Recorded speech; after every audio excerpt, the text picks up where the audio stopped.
Bueno, en este momento y en esta oportunidad deseo con ustedes compartir el tema del código ACB con el énfasis de optimizar lo que es el cerebro. El cerebro, en este caso de nuestros pacientes, está en nuestras manos y vamos a hacer énfasis en lo que es básicamente la atención de urgencia. Declaro que no tengo conflicto de interés más allá de los intereses académicos que conllevan esta sesión. La agenda propuesta es la que aparece en pantalla, hacer una introducción, una ambientación que todos manejamos pues este tema ampliamente. Los componentes de atención del código ACD o stroke. Y al final, pues lo que muchos tenemos también como mente cuando se nos viene a la cabeza la palabra stroke, y es en urgencia lo que es la trombólisis y la trombectomía, las indicaciones y pues mucho debate que existe hoy en día respecto a este tópico. Empezando pues recordando que el accidente cerebrovascular es la pérdida repentina del flujo sanguíneo en un área cerebral que pues tiene múltiples causas y que esto conlleva a unos cambios bioquímicos, cambios fisiopatológicos a nivel neuronal, que somos los que pues nosotros como médicos de atención de urgencia vamos a intervenir con el fin de evitar un daño permanente en nuestro paciente, en el tejido cerebral. Permítame un segundo. Tan es así que el área que nosotros vamos a estar interviniendo es el área de penumbra isquémica, porque ya el core o el núcleo del daño, que es el infarto o la necrosis, ya es irrecuperable. Entonces, nuestras acciones que vamos a estar repasando y haciendo énfasis en esta noche van a estar orientadas hacia la preservación y la recuperación de esta área de penumbra y también la área de la oligoemia, donde disminuye el flujo de perfusión cerebral a nivel sanguíneo, y pues es lo que vamos a intervenir para así poder lograr menos mortalidad de nuestro paciente. Es importante recalcar que según la Organización Mundial de la Salud, cuando nos vamos a las causas de defunción 2021, el ACV pues ocupa siempre un lugar importante como tercera causa por debajo de los eventos a nivel miocárdico. Ahí se metió pues la pandemia del COVID, pero siempre el ACV ocupa un lugar importante todavía como causa de mortalidad a nivel mundial. Este estudio realizado en el 2019 también muestra que el ACV produjo aproximadamente 6,19 millones de defunciones a nivel mundial. De estas, el 51% correspondieron al ACV isquémico y el resto al ACV hemorrágico. Entonces, nosotros como médicos de urgencia que atendemos pacientes de urgencia debemos tener en cuenta esto para poder intervenir oportunamente y que ojalá existan muchas mejores políticas de salud pública respecto a la identificación temprana de esta patología y así poder intervenir en forma precoz y oportuna a nuestros pacientes con ACV isquémico principalmente y poder impactar en su recuperación posterior. Este estudio muestra que hace una proyección de los últimos años de cómo ha sido el comportamiento de mortalidad a nivel mundial, teniendo en cuenta los pacientes con ACV, y nos muestra cómo se ha ido aumentando exponencialmente las muertes por ACV a nivel mundial, lo que mencionábamos. De las 6 millones aproximadamente de muertes estipuladas en 2019 por ACV, la mitad correspondía al ACV isquémico. Y la proyección que hace este estudio por unos análisis, unas fórmulas de regresión matemática, es que a 2030 la proyección es que mueran aproximadamente 4,90 millones de personas, siguiendo una prevalencia alta en la población a nivel mundial de esta patología y con lo que conlleva a altos usos de recursos en salud. Recordemos que los recursos son finitos y que muchos de estos pacientes, si no fallecen, quedan con unas secuelas bastante importantes que ameritan bastante uso de recursos en salud en la rehabilitación, el mantenimiento en salud de estos pacientes.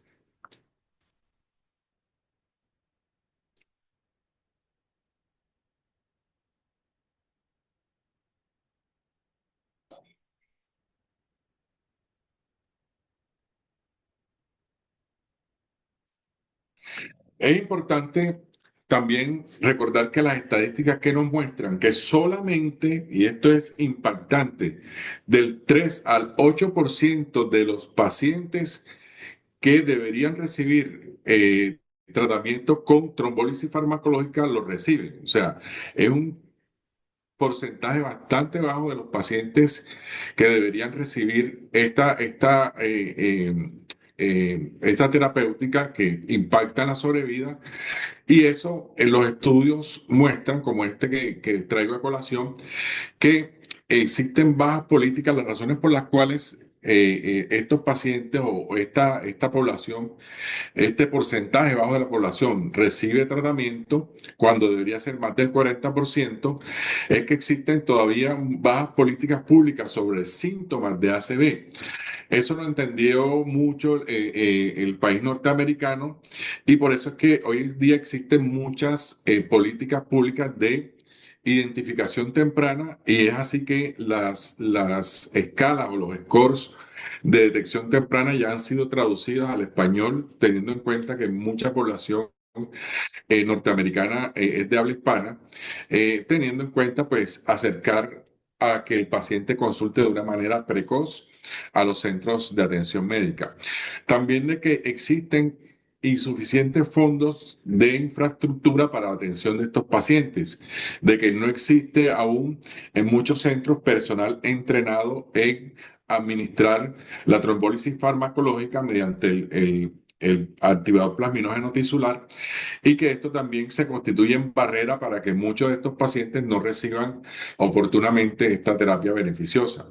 Y también que existe mucho temor aún en el personal médico a la responsabilidad legal sobre las indicaciones, las contraindicaciones y las potenciales complicaciones de los pacientes que puedan recibir esta terapia. Entonces, tenerlo en cuenta para el momento del abordaje de nuestros pacientes.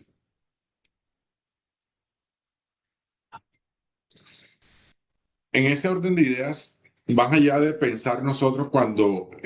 nos enfrentamos a un paciente con un stroke, un ACV isquémico, y pensar en trombolisis farmacológica o trombectomía mecánica, el artículo o la propuesta de esta noche en la agenda es tener en cuenta estos 12 pasos que deberíamos tenerlo como una lista de chequeo, una lista de un algoritmo mental al momento de nosotros atender o enfrentar la atención de un paciente con un ACV. Entonces, la propuesta que es importante, nos trae este artículo publicado en este año, de determinar un mapa mental del cuidado del paciente con ACV. Y es lo que vamos a estar desarrollando principalmente en esta noche. Teniendo en cuenta que, si bien es una frase que hemos escuchado muchas veces, el tiempo es cerebro, estos autores publicaron este artículo ya hace ratico, en el 2006, en la revista Stroke, de qué realmente significa fisiopatológicamente esta frase. Tomaron con base en estudios de imagenología y funcionalidad neurológica y determinaron esto. Cifras reales, no solamente una frase, sino cifras que se puedan medir. Y empecemos por abajo. Por cada segundo de un paciente con un ACV isquémico se pierden 32.000 neuronas, se pierden esta cantidad de sinapsis, se pierden esta cantidad de fibras mielinizadas y se acelera el envejecimiento cerebral en este tiempo. Si vamos subiendo, la cantidad cada vez es más alarmante y si tenemos un paciente con un stroke o un ACV determinado, miren la cantidad de neuronas que se pierden, 1.2 billones de neuronas. Se pierden 8 trillones de sinapsis neuronales y miren la edad de envejecimiento acelerado de ese cerebro por un stroke, 36 años. O sea, si consideramos un paciente de 65, 70 años, podemos decir que si sufre un ACV isquémico va a tener la edad cerebral o neurológica de un paciente casi de 100 años. Entonces, en esto radica la importancia de que el tiempo es cerebro. Con base en eso, vamos a estar recorriendo cada uno de los pasos. Primero, cuando nos enfrentamos a un paciente con ACV isquémico, lo primero que debemos determinar es el tiempo de inicio de síntomas. En la literatura lo describen como el tiempo desde que el paciente se sintió bien, o Like Now Well, con sus siglas LKW, que a veces es muy difícil determinarlo porque muchos de los eventos ocurren en horas de la madrugada. Si bien los estudios muestran que aún así el intervalo horario en que más predominan los ACVs o los eventos cerebrovasculares en horas temprano de la mañana, muchos de los pacientes a una considerable cifra se presentan durante el sueño y se levantan muchos con síntomas ya establecidos. En ese orden de ideas, si nos enfrentamos a un paciente que presentó síntomas al levantarse, la literatura y la guía nos recomiendan que se tome como hora de inicio de los eventos la hora al acostarse o una hora previa. Es decir, si un paciente se levanta a las 6 con síntomas de ACV y nos consulta y nos dice que se acostó a las 12 de la noche, deberíamos tomar como hora más o menos las 11 de la noche. Aún así, se mantiene esta conducta y esta característica en estos pacientes, aun cuando muchos otros estudios han demostrado que en este tipo de pacientes que sufren un infarto o un ACV durante el sueño y se levantan con síntomas, lo más posible es que este evento se haya producido una hora antes de despertarse. Ya sería una hora mucho más factible de hacer aún a tiempo alguna medida, alguna terapia farmacológica de intervención, pero aún así la literatura aún recomienda que sea estimada esta hora. Entonces es importante tener en cuenta determinar el tiempo de inicio de síntomas porque de eso va a depender las intervenciones que nosotros vayamos a hacer para impactar en la mortalidad de estos pacientes. Paso número 2, sin perder tiempo, obtener una tomografía de cráneo simple. Esto nos va a ayudar a diferenciar, como todos sabemos, si el evento neurológico del paciente es un ACV isquémico versus un ACV hemorrágico y las conductas son distintas. Tomografía de cráneo simple, aun cuando se recomiendan otras imágenes, pero esta porque es rápida, porque está disponible en casi todos los centros de atención de urgencia y porque aún maneja una sensibilidad adecuada para tomar decisiones. Aún así, hay otros estudios como la angiotomografía y la resonancia, sobre todo por difusión, que presentan mayor sensibilidad. Como vemos aquí en esta imagen, que muchos de nosotros pues consideraríamos que es una tomografía de un paciente que no presenta ninguna alteración, sutilmente se esboza una hipodensidad a nivel de los núcleos basales y vemos que en la angiotomografía pues es mucho más detallada cómo se interrumpe el flujo sanguíneo a este nivel, al nivel de la cerebral media derecha, constituyéndose pues en una mayor sensibilidad para determinar que un ACV es de tipo isquémico. Pero aún así podemos confiar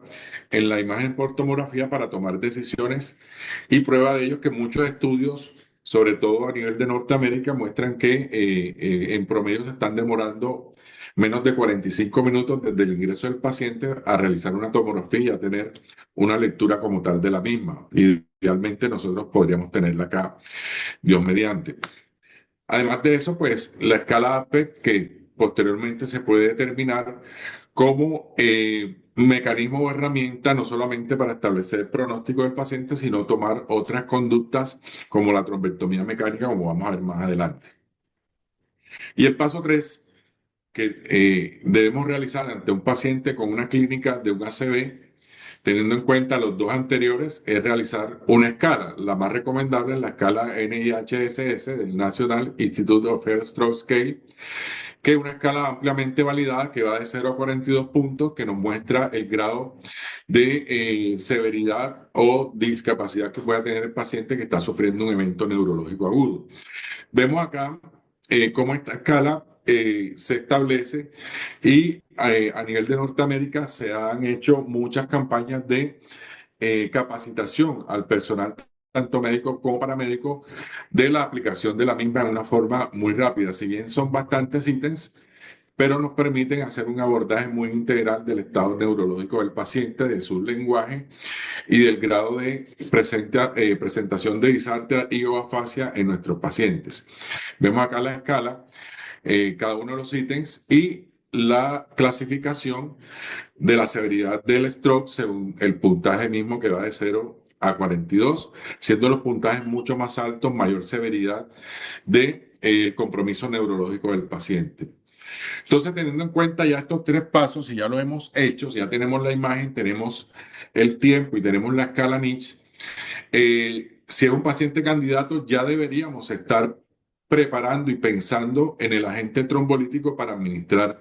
en nuestros pacientes. Y este ítem lo vamos a ver más adelante. Entonces, los otros ítems que no debemos de descartar en el abordaje de nuestro paciente de una forma integral y rápida es el paso 4, el control rápido de la glicemia. Es importante rápidamente hacer una glucometría, y sé que las auxiliares están prestas para hacerlo, porque un paciente con una hipoglicemia puede enmascarar, y de hecho es uno de los diagnósticos diferenciales, un cuadro de un ACV, un cuadro neurológico agudo. Si bien en el ACV está más focalizado, pero un paciente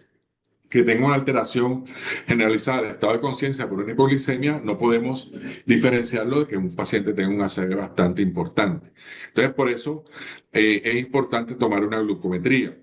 teniendo en cuenta también que si el paciente se nos presenta con hipoglicemia, sabemos que el tejido cerebral, su principal fuente de energía es la glucosa, que el sistema nervioso central tiene poca reserva de glucosa y que una hipoglicemia en un contexto de un ACV puede empeorar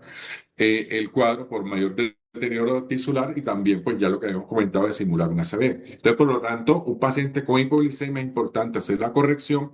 para evitar más noxa en ese tejido cerebral que ya está impactado por un stroke.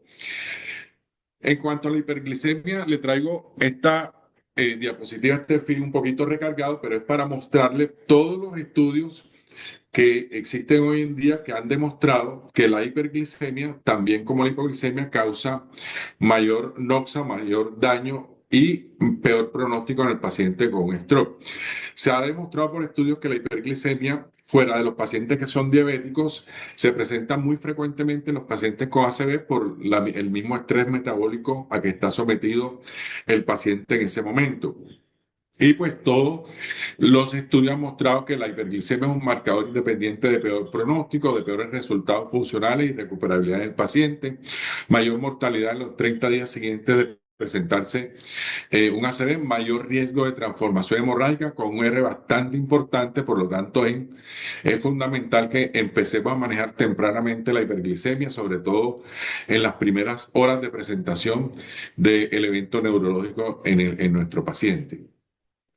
Paso número 5, verificar la oximetría.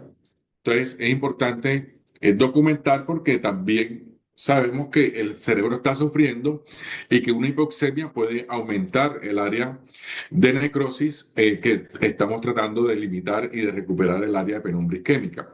Entonces, es importante prevenir la hipoxia por evitar mayor lesión cerebral.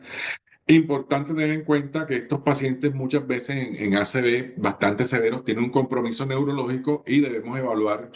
como todo paciente en urgencia, en la vía aérea, mirar que no esté obstruida, que el paciente no tenga riesgo de broncoaspiración y mantener la vía aérea permeable. Es importante tener en cuenta mantener una saturación por encima de 96, que debe ser nuestro objetivo principal, e evitar también la hiperoxemia porque se ha asociado a mayor daño también celular por liberación de radicales libres. La temperatura, como paso 6, ya que la hiperpirexia el aumento de la temperatura es un fenómeno muy común por alteración también a nivel del termostato del sistema nervioso central. Un estudio de corte retrospectivo, que aquí lo traigo, demostró en más de 5.000 pacientes con ácido isquémico que tanto las altas temperaturas como las bajas temperaturas aumentan la mortalidad en estos pacientes. Por lo tanto, el objetivo nuestro inicial en el abordaje es tratar de mantener al paciente en una normotemperatura, ya que, como vemos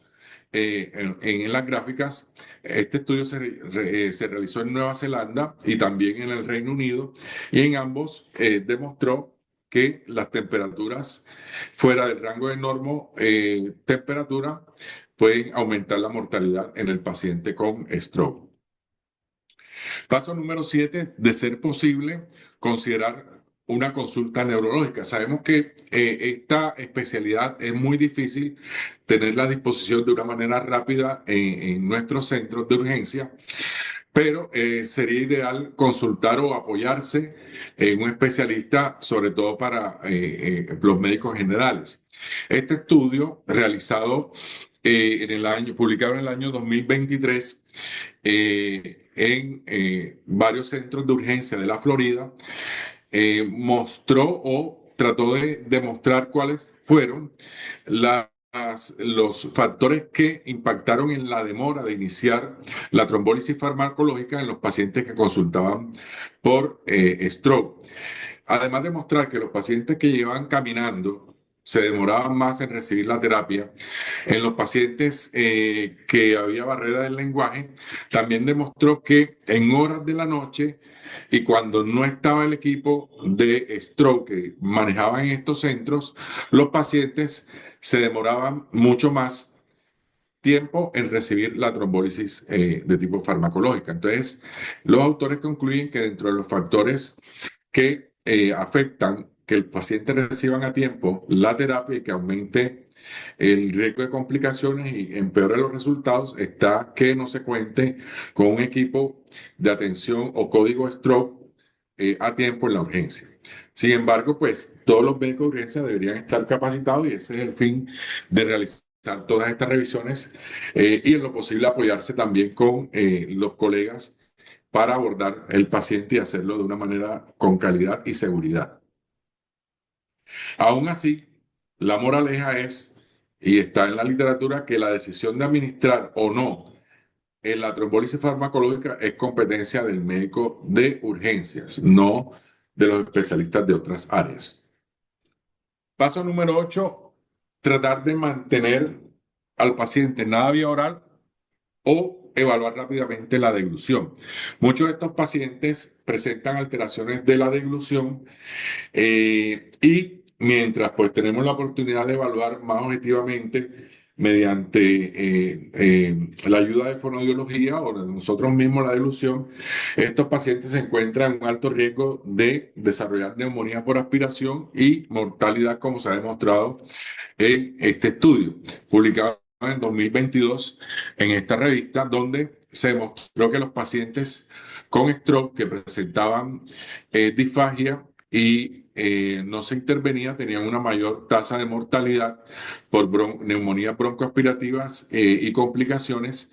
Entonces, por lo tanto, la recomendación es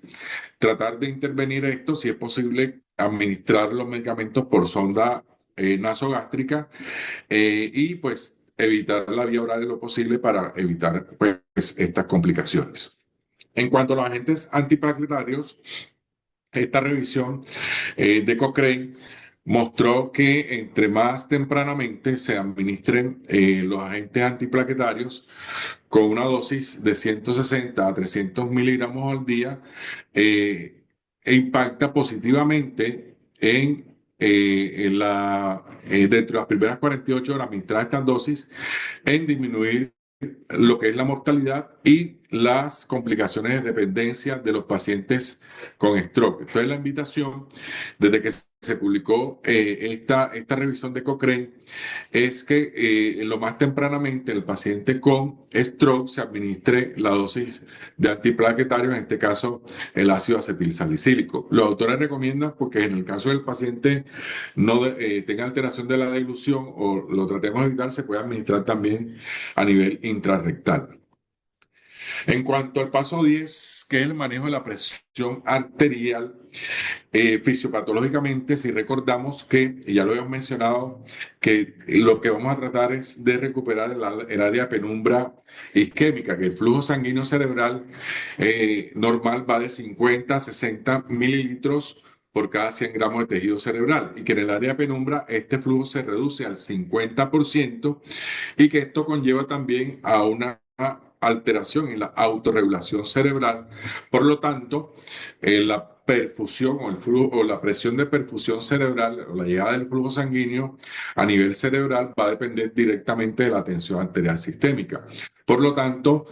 debemos de tratar de mantener al paciente, si bien normotenso o un poquito hipertenso, con el fin de mantener la presión de perfusión y evitar que aumente esta área de penumbra y se convierta en un área de COR o de necrosis celular. Por lo tanto,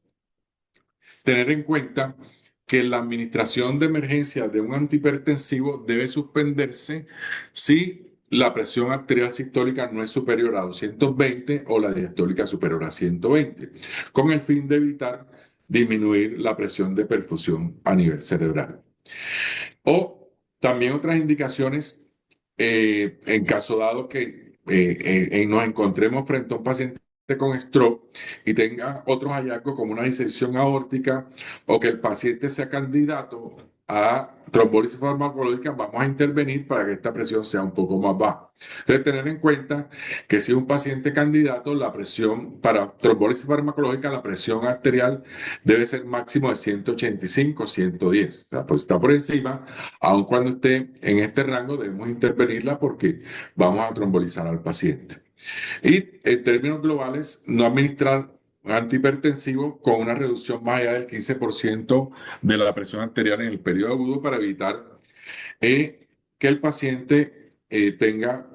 más noxa a nivel de la presión de perfusión cerebral por nuestra intervención. Entonces, este estudio, publicado ya en el 2006, eh, quitó el paradigma de que era mejor mantener al paciente en una curva de presión en forma de J, es decir, mantenerlo normo o hipotenso más que hipertenso, porque demostró que también los pacientes con hipotensión, sobre todo los pacientes con gran labilidad en la presión arterial, tanto hiper como hipotenso, aumentaba la mortalidad en los pacientes con eventos neurológicos. Por tal motivo, hoy en día manejamos una presión arterial en forma de U, donde tratamos de tener al paciente lo más normotenso posible, sabiendo que la hipertensión en exceso o la hipotensión en exceso también aumenta la mortalidad, basado en este estudio y en otros más que demostraron lo mismo. En el paso 11, pruebas complementarias que todos conocemos para establecer el estado metabólico del paciente, cómo está su estado de ionograma, otras, el medio interno que puedan favorecer mayor daño a nivel cerebral. También otras pruebas como electrocardiograma, troponinas o biomarcadores cardíacos, ya que muchos de estos pacientes presentan una alta descarga catecolaminérgica que también puede impactar y llevarnos al paciente a arritmias o eventos miocárdicos que también pueden impactar en la mortalidad en estos pacientes. Es importante también descartar que el paciente no esté cursando con alguna infección que también pueda empeorar su pronóstico y su estado fisiopatológico en este caso. Entonces ya nosotros manejamos eso ampliamente y es importante tenerlo en cuenta en el abordaje de nuestros pacientes. Y por último, si bien bastante discusión al respecto, está establecido que no debemos correr a anticoagular al paciente. Esta revisión de Cochrane, publicada en el año 2004 ya, mostró que con base en 28 ensayos, con más de 24.000 participantes, la administración temprana de anticoagulantes no redujo el riesgo de tener nuevos accidentes cerebrovasculares en estos pacientes, incluso en pacientes en que se documentó que el ACV era de origen cardioembólico, sino por el contrario que la administración en forma precoz o temprana de la anticoagulación puede aumentar la mortalidad y no disminuyó el riesgo de empeoramiento neurológico en estos pacientes versus la administración de antiplaquetarios. Entonces, es importante tenerlo en cuenta al momento del abordaje, no correr a anticoagular al paciente, aun cuando documentemos que el ACV o el stroke sea de origen cardioembólico basado en esto. En cuanto a los temas que siempre pues, tenemos en cuenta del abordaje del paciente con stroke, la trombolisis, el fármaco más utilizado es la alteplasa, debe ser administrado dentro de las primeras 4.5 horas. Bueno, los estudios han demostrado un gran impacto en la recuperación, sobre todo basado en la escala Rankin modificada de los pacientes a los 90 días, teniendo en cuenta la última vez que el paciente se sintió bien. Entonces tenemos un estrecho margen de tiempo para actuar frente a estos pacientes y por eso es muy importante al momento de abordar el paciente hacerlo todo rápido y establecer adecuadamente la hora de inicio de los síntomas. Tener en cuenta los criterios de elegibilidad que tenemos en nuestros pacientes. Mientras mayor sea el NIS por encima de 6, si bien puede aumentar un poquito más el riesgo de transformación hemorrágica, pero es más el beneficio de recuperación y de rehabilitación de estos pacientes en la escala Rankin que el riesgo de algunas complicaciones al suministrarlo. Tener en cuenta la dosis que se suministra de la alteplasa al momento de hacer la administración farmacológica, tener en cuenta las contraindicaciones, que ahora ya los vamos a repasar, que cada vez son mucho menores con el fin de dar una ventana mucho más amplia para la administración de más número de pacientes que sí se indiquen y se beneficien de esta trombolisis farmacológica. Una de las contraindicaciones es no dar o no suministrar trombolisis farmacológica en pacientes con ictus no incapacitante. A veces no es fácil saber cuándo un ACV es no incapacitante y como vamos a ver en la próxima diapositiva es mucho más fácil saber cuándo sí lo es. ¿Esto por qué? Porque el estudio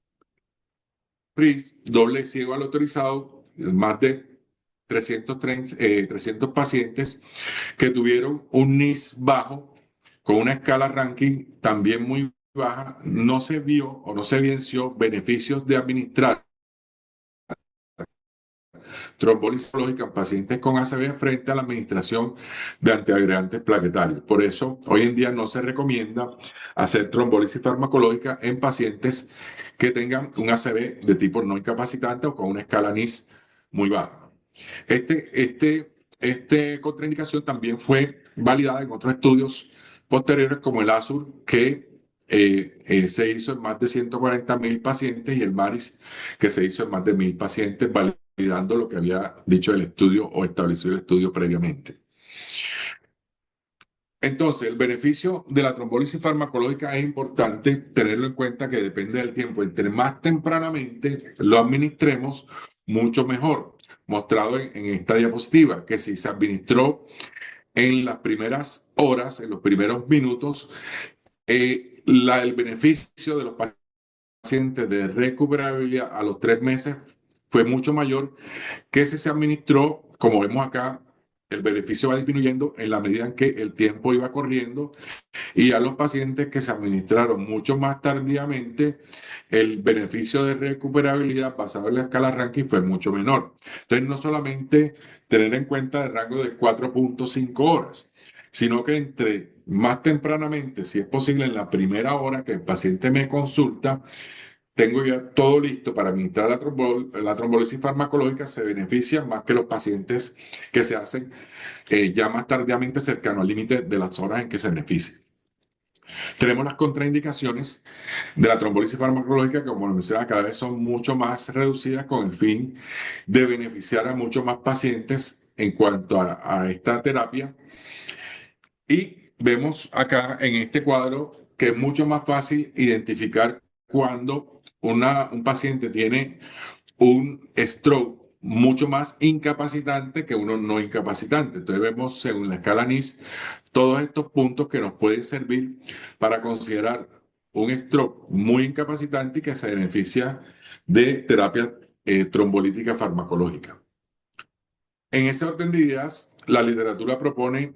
este algoritmo de administrar trombolisis farmacológica teniendo en cuenta pacientes con un stroke no tan discapacitante. Entonces, en ese orden de ideas, pacientes con un stroke no discapacitante que además tenga una escala de NIS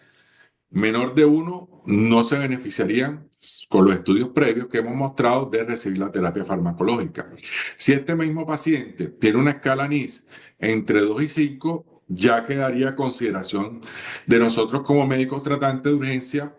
mirar si el paciente se beneficia de recibir la terapia farmacológica. Y si el paciente aún con cualquier NIS vamos a considerar hacerlo trombectomía mecánica, deberíamos considerar hacerle trombólisis farmacológica. La trombectomía mecánica, bueno, existe, además del alteplase, la tecneplase, que también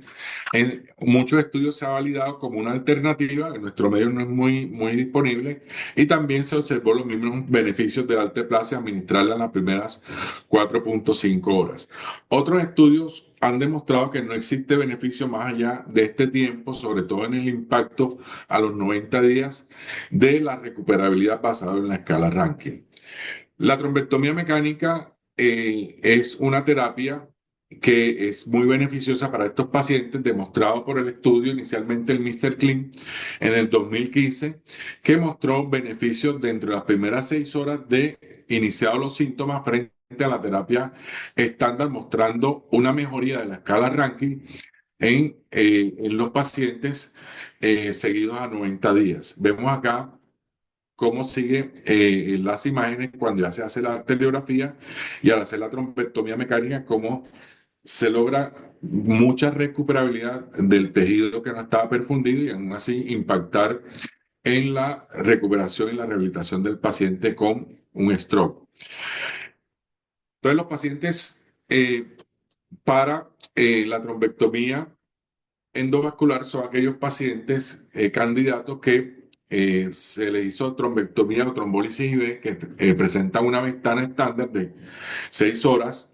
o una ventana extendida según los estudios, como vamos a ver, mucho más allá de las 12 horas de iniciados los síntomas del paciente. Aquellos pacientes con una escala Rankin modificada previa al ACV baja, es decir, pacientes funcionales previos a iniciados los síntomas del stroke, pacientes con oclusión de arterias de gruesos calibres, sobre todo la arteria carótida interna o la arteria cerebral media, son los más elegibles para hacer trombectomía endovascular. Pacientes mayores de 18 años con una escala de NIS mayor o igual a 6 y una escala ASPE, un score ASPE mayor o igual a 6. Entonces, son los pacientes que más se benefician dentro de las primeras 6 horas de iniciar los síntomas para llevar la trombectomía endovascular. Ahora, otros estudios como el Downs o el estudio Diffuse